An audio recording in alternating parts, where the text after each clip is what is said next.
할렐루야. 지난 한 주간 잘 지내셨습니까? 예수 농부교회 예배 참석하신 여러분 한 분 한 분을 환영합니다. 사랑합니다. 축복합니다. 다 함께 사도신경을 고백하면서 12월 22일 성탄주일 예배 하나님께 올려드리겠습니다. 나는 전능하신 아버지 하나님 천지의 창조주를 믿습니다. 나는 그의 유일하신 아들 우리 주 예수 그리스도를 믿습니다. 그는 성령으로 잉태되어 동정녀 마리아에게서 나시고 본디오 빌라도에게 고난을 받아 십자가에 못 박혀 죽으시고 장사된 지 사흘 만에 죽은 자 가운데서 다시 살아나셨으며 하늘에 오르시어 전능하신 아버지 하나님 우편 앉아 계시다가 거기로부터 살아있는 자와 죽은 자를 심판하러 오십니다. 나는 성령을 믿으며 거룩한 공교회와 성도의 교제와 죄를 용서받는 것과 몸의 부활과 영생을 믿습니다. 아멘. 찬송가 122장을 찬송하겠습니다. 참 반가운 성도요 122장입니다. 참 반가운 성도여 다 이리 와서 베들레헴 성 안에 가봅시다. 저 구유에 누이신 아기를 보고 엎드려 절하세 엎드려 절하세 엎드려 절하세 구주 나셨네. 저 천사여 찬송을 높이 불러서 이 광활한 천지에 울리어라. 주 하나님 앞에는 영광을 돌려 엎드려 절하세 엎드려 절하세 엎드려 절하세 구주 나셨네. 이 세상에 주께서 탄생할 때에 참신과 참사람이 되시려고 저 동정녀 몸에서 나시었으니 엎드려 절하세 엎드려 절하세 엎드려 절하세 구주 나셨네. 여호와의 말씀이 육신을 입어 날 구원할 구주가 되셨도다. 늘 감사한 찬송을 주 앞에 드려 엎드려 절하세 엎드려 절하세 엎드려 절하세 구주 나셨네. 아멘. 기도하겠습니다. 하나님 아버지 감사합니다. 저희들을 사랑하여 주셔서 하나님의 귀한 자녀로 삼으시고 귀한 날 복된 날 주님 성소에 모여서 하나님 아버지 앞에 예배단을 쌓게 하시니 감사드립니다. 오늘은 성탄주일로 저희들이 예배를 드립니다. 하나님 아버지 우리 예수님 아기 예수로 이 땅에 오시고 인간의 몸을 입고 이 땅에 오셔서 이 땅에 하늘나라의 비밀을 말씀해 주시고 하나님 나라를 우리에게 가르쳐 주시고 저희들 한 심령 심령을 하나님의 자녀로 인도하시고 축복의 백성으로 인도하여 주신 것을 감사합니다.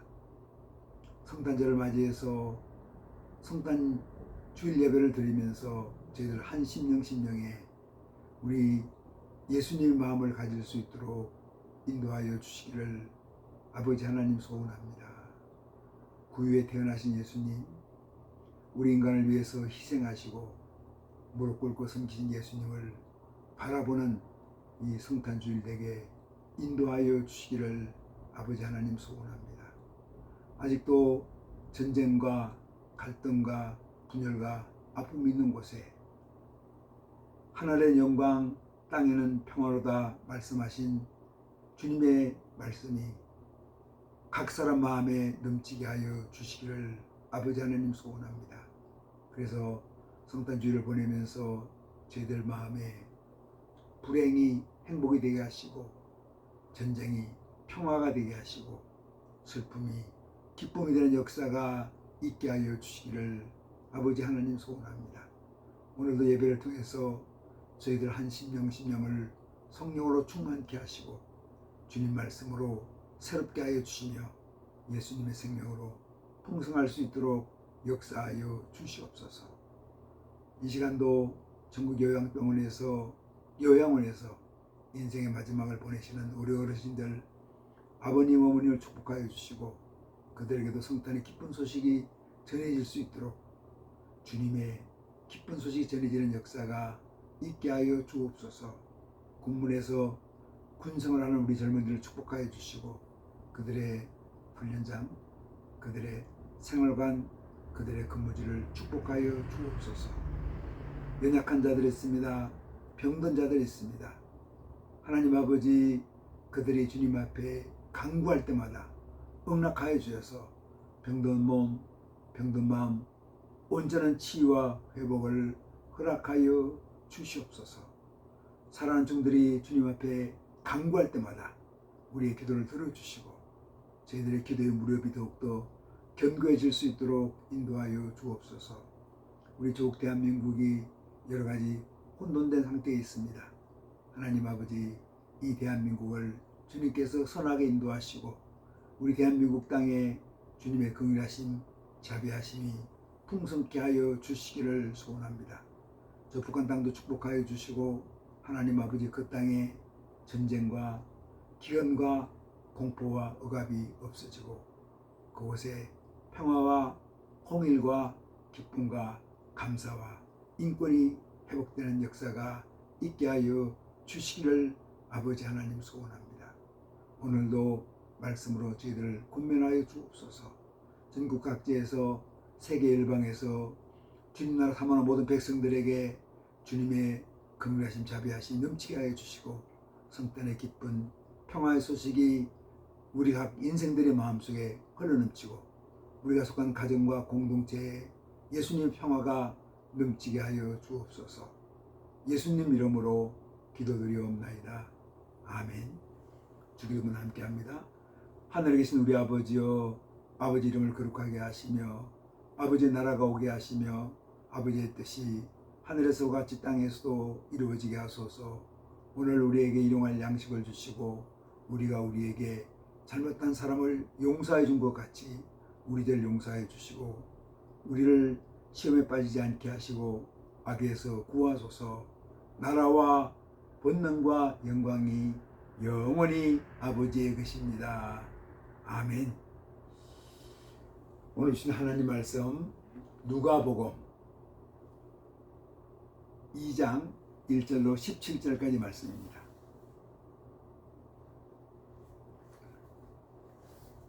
누가복음 2장 1절로 17절까지 말씀을 봉독하겠습니다.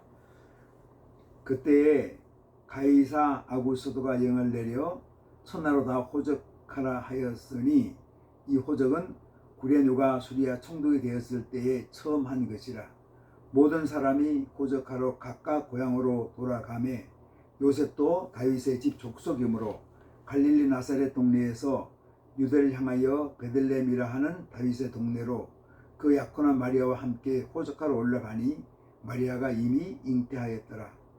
거기 있을 그때에 해산할 날이 차서 첫 아들을 낳아 강보로 싸서 구유에 뉘었으니 이는 여관에 있을 곳이 없음이로라.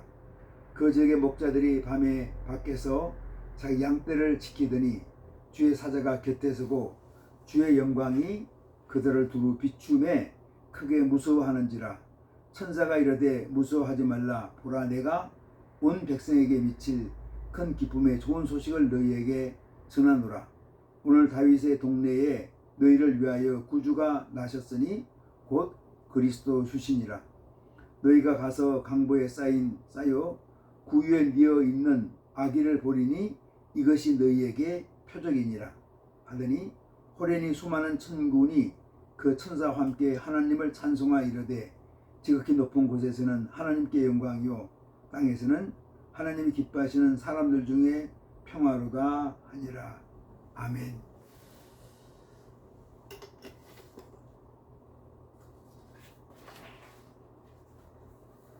저희가 오늘은 성탄주일로 예배를 드립니다.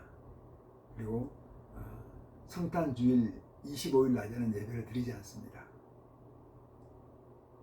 오늘은 또 대림절, 대강절 네 번째 주일이면서 성탄주일인데 우리 주님의 기쁜 소식, 예수님의 평화 소식이 여러분의 가정과 일터에 또 삶의 현장에서 섬기는 교회에 풍성하기를 주님의 이름으로 축복합니다.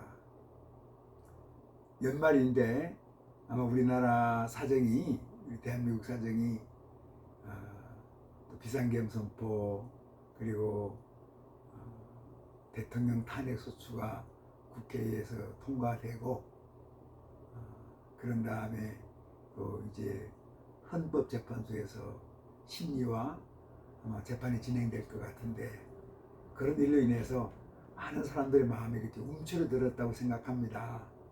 그러면서 연말을 우리가 한 해를 정리하면서 또 새해를 맞는 또 기쁨으로 감사로 보내야 되는데 아마 사람들 마음 가운데 이렇게 우울한 게 있는 것 같습니다. 그런데 한번 또 우리가 이렇게 생각합니다.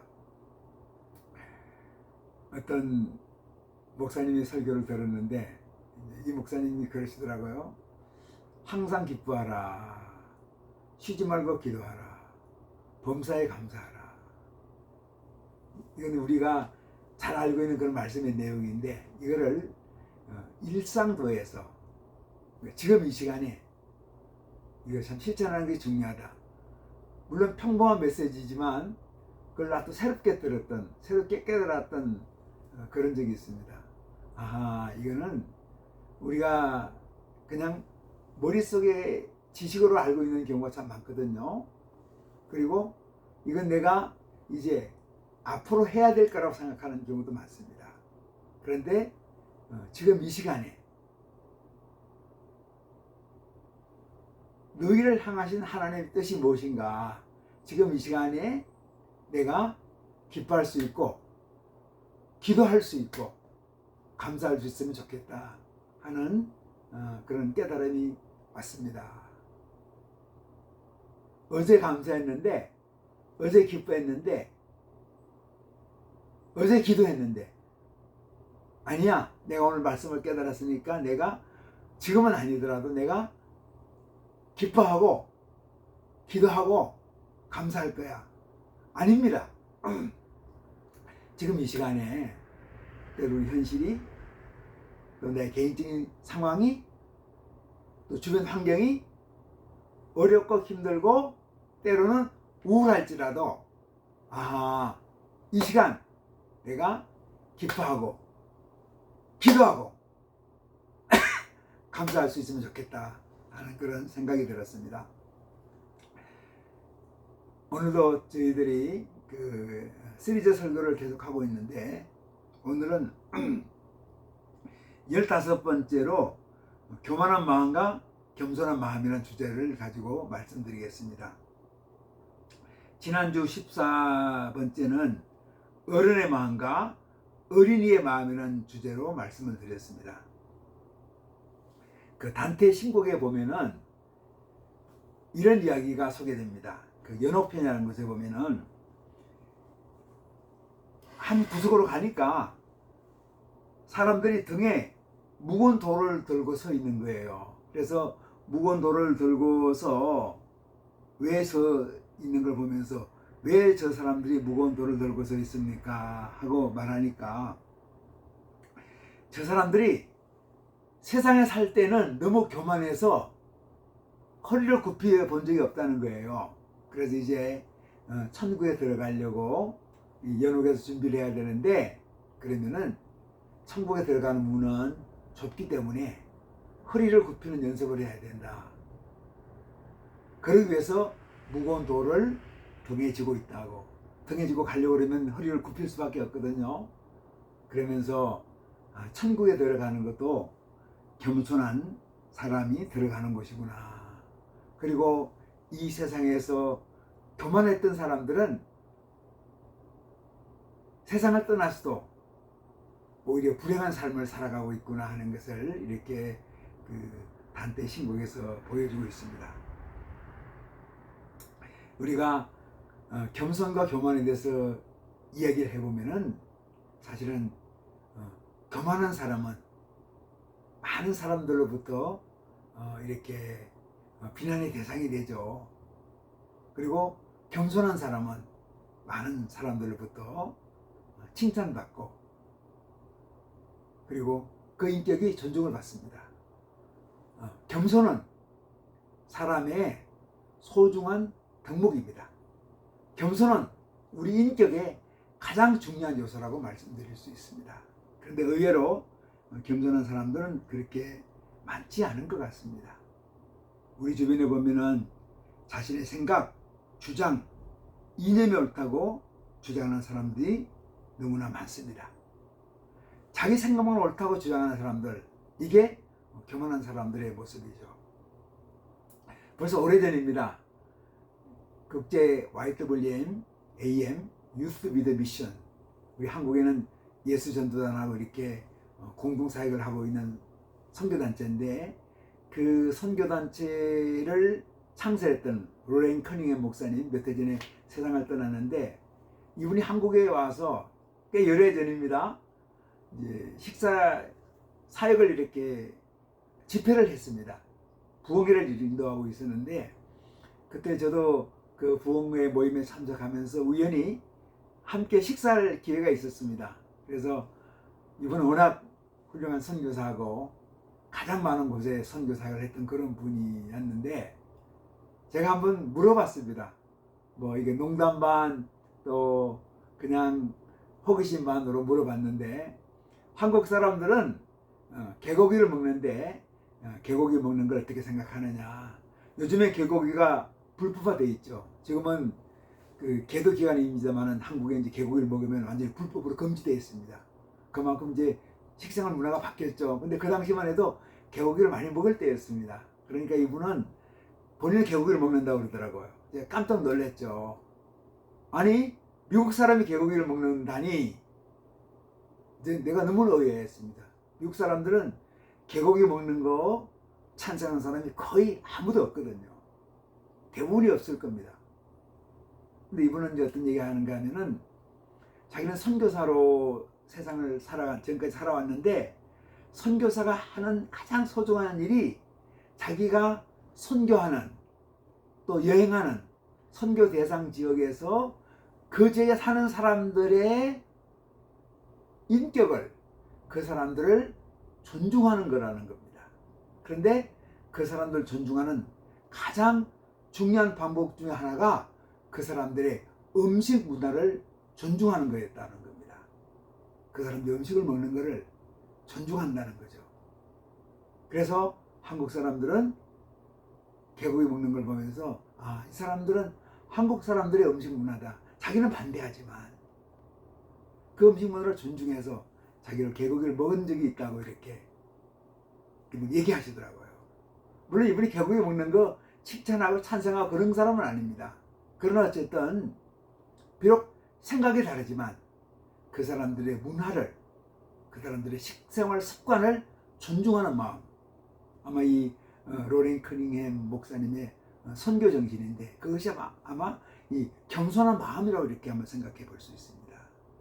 나와 다른 사람의 습관, 생활, 문화까지 내가 존중해 줄 수 있다는 거, 이건 상당히 소중하다고 한번 생각해 봅니다.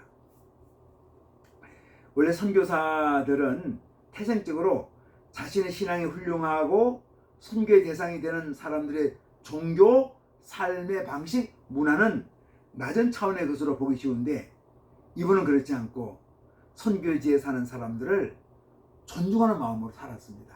아마 이거는 로렌 커닝의 생애뿐만 아니라 우리 모든 믿음의 사람들도 나와 다른 사람들의 생각, 습관, 삶의 태도, 물론 우리가 잘못된 태도를 존중하는 건 아닙니다. 그러나 다른 것을 내가 존중할 수 있는 것은 아마 겸손한 마음이라고 한번 생각해 봅니다. 교만한 사람이 어떤 사람입니까? 우리 성경에 보면은 나발이라는 사람이 소개됩니다. 나발은 어떤 사람인가 하면은 다윗이 도망병으로 생활할 때에 근처에 있는 부유한 농장 주인이었습니다. 그런데 이제 다윗의 부하들이 이 사람의 재산을 많이 보호해 줬거든요. 그러니까 다윗이 이제 너무 굶주림에 지쳐가지고 나발에게 양식을 좀 요청했습니다. 그러니까 나발이 이렇게 말합니다. 다윗은 누구냐?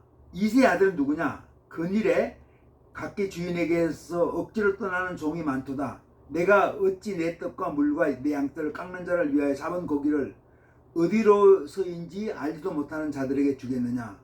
이렇게 얘기합니다.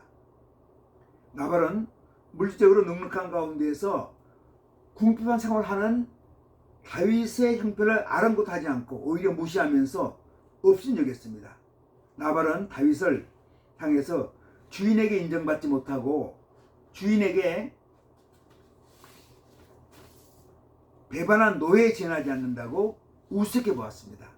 그가 교만한 사람이었죠.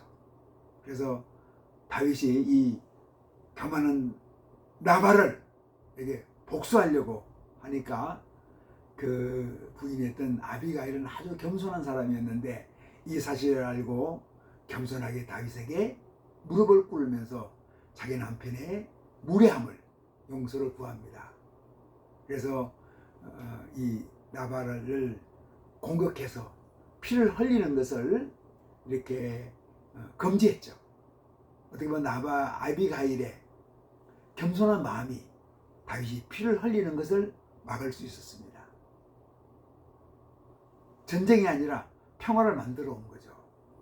그래서 우리가 이 겸손한 마음이 얼마나 소중한가. 나발은 다윗을 무시했는데 아비가일은 그렇게 하지 않았습니다. 다윗, 당신은 지금 도망병 신세이지만 하나님의 생명싸개에 쌓여있는 그런 사람입니다. 현재는 비참하게 살아가지만, 억울하게 도망병 생활하지만 훌륭하게 될 것을 나는 기대합니다. 하나님께서 그렇게 할 겁니다. 하고 다윗을 이렇게 올려주는 것을 보게 됩니다. 나발이 죽은 다음에 나중에 아비가일이 다윗의 부인이 되는 그런 영예를 누립니다. 그러면 겸손한 사람은 누굽니까? 우리 성경에 보면은 나만이라는 사람이 소개됩니다. 이 사람은 아람 나라의 군대 장관이었습니다. 근데 이분이 불행하게도 나병에 걸렸죠. 그런데 자기 집에서 일하는 이스라엘에서 잡혀온 한 계집종의 말을 듣고 엘리사 선지자를 만나러 갑니다. 그런데 엘리사 선지자는 그 당시 이스라엘은 작은 나라죠. 아람은 큰 나라였습니다. 그런데 아람의 군대 장관이 왔는데도 나가보지도 않고 요단강에 가서 7번 목욕을 하라고 그렇게 사원을 통해서 명령을 내리는 겁니다. 얼마나 나만이 화가 나는지 모릅니다. 아니, 요단강 작은 강, 저 강에 가서 7번 목욕하라고? 우리 다메섹에는 훨씬 더 물도 깨끗하고 큰 강이 있는데 왜 내가 이곳에 와서 목욕하느냐? 그런데 부하들이 말합니다. 나만 장군님, 우리가 뭐하러 이곳에 왔습니까? 엘리사 이제 말을 듣고 순종해가지고 병을 고치려 온 거 아닙니까? 그러니까 나만이 깨닫습니다. 자기 교만함을 뉘우치고 겸손하게 엘리사의 말에 순종하죠. 그래서 정말 요단강에 가서 7번 목욕하니까 몸이 깨끗하게 치유받았습니다. 그래서 나만이 얘기합니다. 모든 종자와 함께 하나님의 사람 앞에 와서 서게 되었습니다. 엘리사 앞에 무릎을 꿇었습니다. 그리고 내가 이스라엘 외에는 온 천하에 신이 없는 줄을 아나이다. 청컨대 당신의 예물을 받으소서 하고 겸비하게 무릎을 꿇습니다. 선지자 말에 순종해서 나병을 치료받은 겸손한 나만, 이제 엘리사의 하나님 여호와께서 자신의 하나님임을 고백합니다. 그는 엘리사가 살고 있는 이스라엘 흙도 같이 있는 것을 깨닫고 그 흙을 가져가기를 원합니다. 하나님은 겸손한 나만에게 치유 역사를 베푸시고 하늘의 신령한 복을 허락하십니다. 그러면 가장 겸손한 분은 누굽니까? 저는 예수님이라 생각합니다. 예수님이 그렇게 말씀하셨죠. 나는 마음이 온유하고 겸손하니 나에게 와서 배우라고. 자기의 인격을, 자신의 삶을, 자신의 인생 가치관이 온유와 겸손을 말씀하셨습니다. 오늘이 성탄절이죠. 우리가 누가복음 2장 말씀을 같이 읽었는데, 하늘에 계신 분이 하늘 보좌를 부리시고 이 땅에 인간의 몸으로 오셨습니다. 하나님의 아들, 하나님이 인간이 되셨죠. 그리고 어느 곳에 태어났습니까? 집에서, 방에서 태어나지 못하고 말이 사는 마구간에서, 말 구유에 태어났습니다. 가장 낮은 곳에 태어나셨죠. 가장 높은 분이 가장 낮은 곳에 오시고 가장 천한 곳에서 태어나셨습니다. 제자들의 발을 씻겨주고 무릎 꿇고 섬기며 살았습니다. 왕관을 쓰신 분이지만 무릎 꿇고 섬기는 왕으로 사셨죠. 오늘이 대강절 마지막 주일이면서 성탄 주일입니다. 힘든 노동에 시달리는 목자에게 예수님의 성탄 소식이 전해집니다. 그리고 하늘의 음성이 들립니다. 천사들을 통해서 하늘의 음성이 들립니다. 하늘에는 영광, 땅에는 평화. 하나님께는 영광, 땅에 사는 백성들에게는 평화. 이렇게 말씀하고 있습니다. 우리 예수님, 이 예수님의 탄생 소식을 우리가 전하는 성탄 주일입니다. 예수님의 탄생 이야기, 예수님의 이야기는 이 땅에 사는 어렵고 힘든 사람들에게, 전쟁에 쪼들린 사람들에게, 평화를 기다리는 사람들에게 이 아름다운 소식이 전해졌습니다. 고통과 억압 있는 곳에 예수님의 소식이 전해지면서 그곳에 평화가 회복되고 행복이 생겨나고 자유가 생겨나고 인권이 생겨나고 하나님의 생명, 예수님의 생명으로 풍성하게 되는 역사가 일어났습니다. 우리가 빌립보서 2장 5절 8절을 또 한번 묵상합니다. 너희 안에 이 마음을 품으라. 곧 그리스도 예수의 마음이니 그는 근본 하나님의 본체시나 하나님과 동등됨을 취할 것을 여기지 아니하시고 오히려 자기를 비워 종의 형체를 가져 사람들과 같이 되었고 사람의 모양으로 나타나셨음에 자기를 낮추시고 죽기까지 복종하셨으니 곧 십자가에 죽으심이라. 아멘. 교만한 사람은 전쟁을 일으킵니다. 그러나 겸손한 사람은 전쟁 대신에 평화를 가져옵니다. 천사들이 노래합니다. 하늘에는 평화, 하늘에는 영광, 땅에는 평화. 하나님께는 영광, 땅에 사는 백성들은 평화입니다. 우리가 성탄절을 맞이해서 이 예수님의 평화를 우리 마음속에 먼저 가졌으면 좋겠습니다. 그리고 이 평화를 우리 가족들에게, 우리 이웃들에게, 함께 섬기는 교우들에게, 우리가 만나는 사람들에게, 우리가 섬기는 여러 공동체에 풍성하기를 주님의 이름으로 축원합니다. 그러면 이 교만한 마음은 무엇입니까? 우리가 한번 더 생각해 보려고 합니다.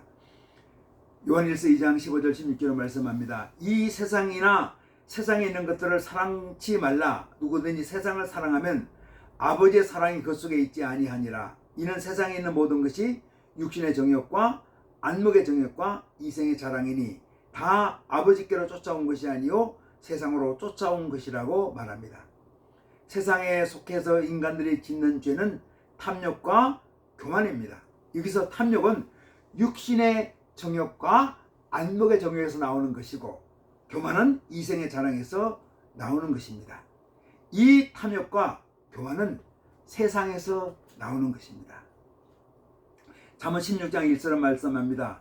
교만은 패망의 선봉이요 교만한 마음은 넘어짐의 앞잡이라고 말씀하고 있습니다.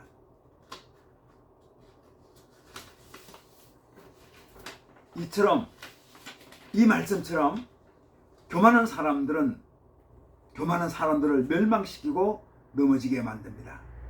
여전히 많은 사람들이 이 교만 때문에 쓰러지고 망가집니다. 그러나 그걸 잘 깨닫지 못합니다.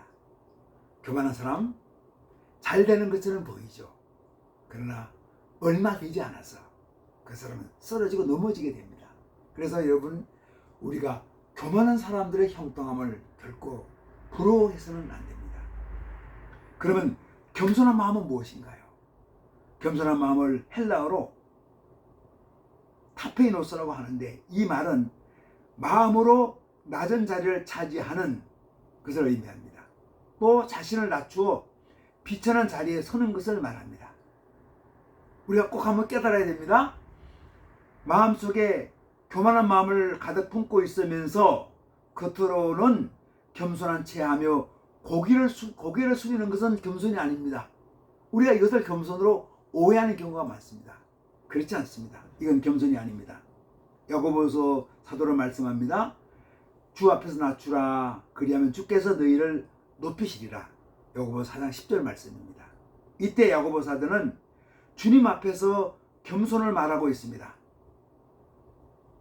사도 바울은 아무 일에서든지 다툼이나 허용으로 하지 말고 오직 겸손한 마음으로 각각 자기보다 남을 낮게 여기라고 말씀하고 있습니다. 여기서 사도 바울은 사람 앞에서 겸손을 말합니다.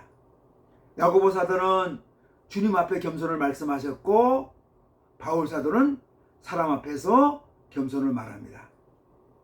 이렇게 보면 겸손은 우리가 하나님 앞에서 하는 것이고 동시에 사람 앞에서 하는 것입니다. 그러면 하나님 앞에서 겸손한 것과 사람 앞에서 겸손한 것이 서로 구별될까요? 그렇지 않습니다. 하나님을 사랑하는 것이 사람들을 사랑하는 것으로 나타나야 하는 것처럼, 하나님 앞에서 겸손은 결국 사람 앞에서 겸손으로 나타나야 합니다. 그러면 겸손이 구체적으로 무엇을 의미하는 것입니까? 진정한 겸손은 자신의 진면목을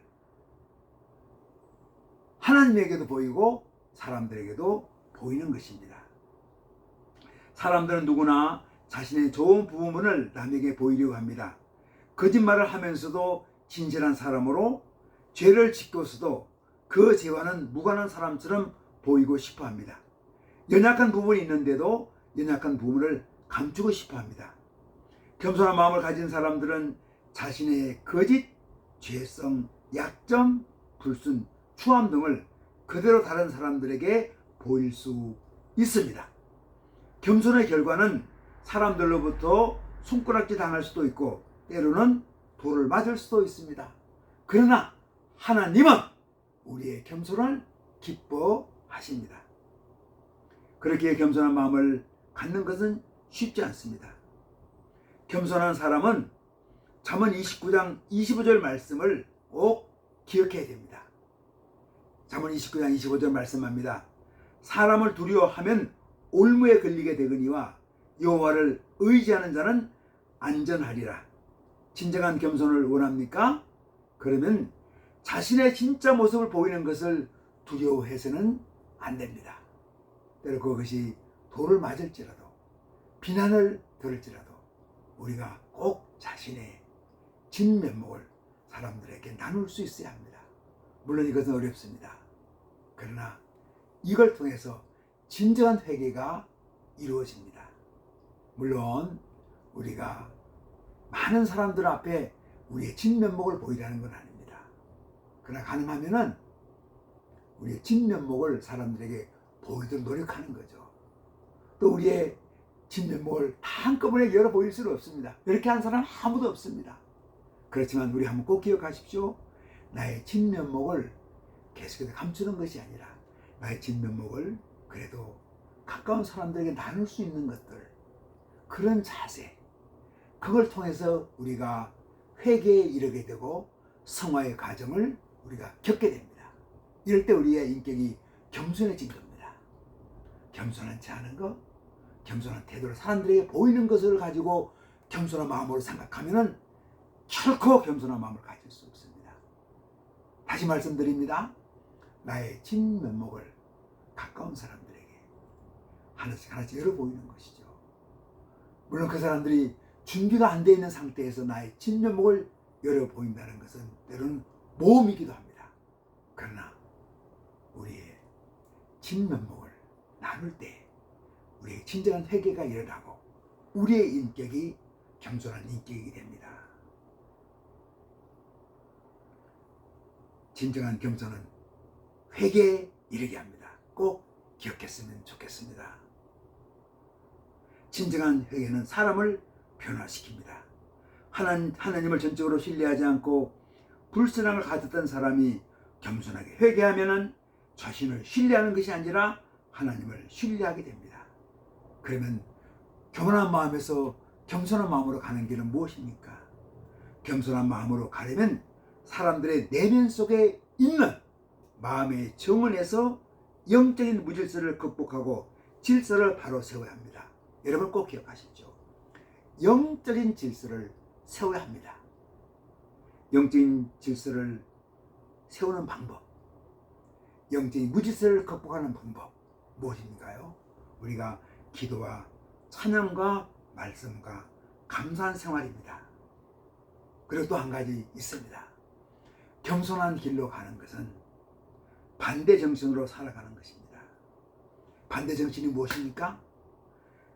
교만한 마음을 가진 사람을 겸손한 마음으로 대하는 겁니다. 어렵습니다. 쉽지 않습니다. 교만한 사람에게 겸손하게 무릎을 꿇는 거죠. 스데반 집사님이 보여준 거죠. 교만한 인간들이 자기를 정죄하고 돌로 쳐서 죽이는데 그 앞에 무릎을 꿇고 기도합니다. 하나님이여, 우리 예수님이여, 저들의 죄를 돌리지 마십시오. 자기들이 하는 나쁜 것을 깨닫지 못하고 하는 겁니다. 저들을 용서해 주십시오.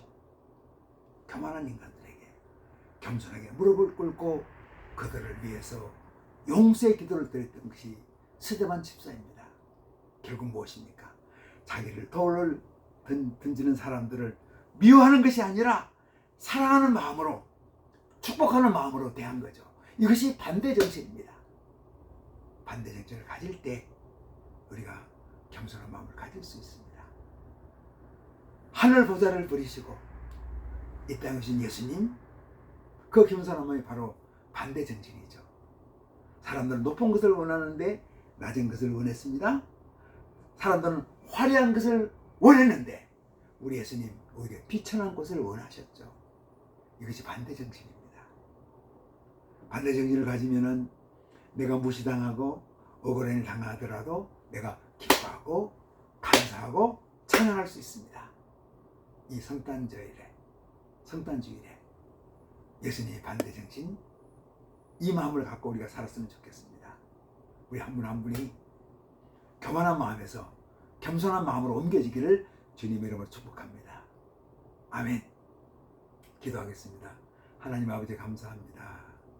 성탄주의를 맞이해서 예수님께서 겸손하게 이 땅에 오셨던 것처럼, 겸손하게 섬겼던 것처럼, 겸손하게 사랑했던 것처럼 우리도 교만한 마음 버리고 예수님 마음처럼 겸손한 마음으로 살게 하여 주옵소서. 예수님 이름으로 기도드리옵나이다. 아멘. 축도하겠습니다. 이제는 우리 각 사람이 구주 되시고 우리 가족 보주 되시며 교회의 무리가 되시는 예수 그리스도의 은혜와 하나님 아버지의 놀라우신 사랑하심과 성령님의 감동, 감화, 교통, 내주 충만케 하는 역사가 여기에 무리신 주님의 귀한 자녀들과 우리 예수농복교회 위에 주님의 이름으로 모인 한국교회 위에 우리 대한민국 위에 또 세계 열방에서 주님 나라 위에서 애쓰는 사랑하는 주의 모든 백성들 위에 이제로부터 영원토록 함께 계시기를 간절히 축원하옵나이다. 아멘. 예배를 마쳤습니다. 성탄주일입니다. 우리가 성탄주일을 또 예수님 사랑하는 마음, 예수님 환영하는 마음, 예수님과 동행하는 마음, 예수님 탄생을 절거하는 마음으로 우리가 속한 가정, 우리가 속한 교회, 내가 속한 공동체 한 분 한 분이 행복했으면 좋겠습니다. 우울한 시간 지나가지만 이럴 때도 우리 믿는 사람들이 열심히 물건도 사고 서로 선물도 주고받으면서 또 우리가 이 경제를 위해서 내수를 진작을 위해서도 애를 쓰면 참 좋을 것 같습니다. 아마 이 성탄주의를 보내면서 성탄절기를 보내면서 우리가 서로의 마음을 나누는 선물을 나누는 것도 하나의 사랑을 표시하는 성탄절을 잘 보내는 방법 중에 하나로 생각합니다.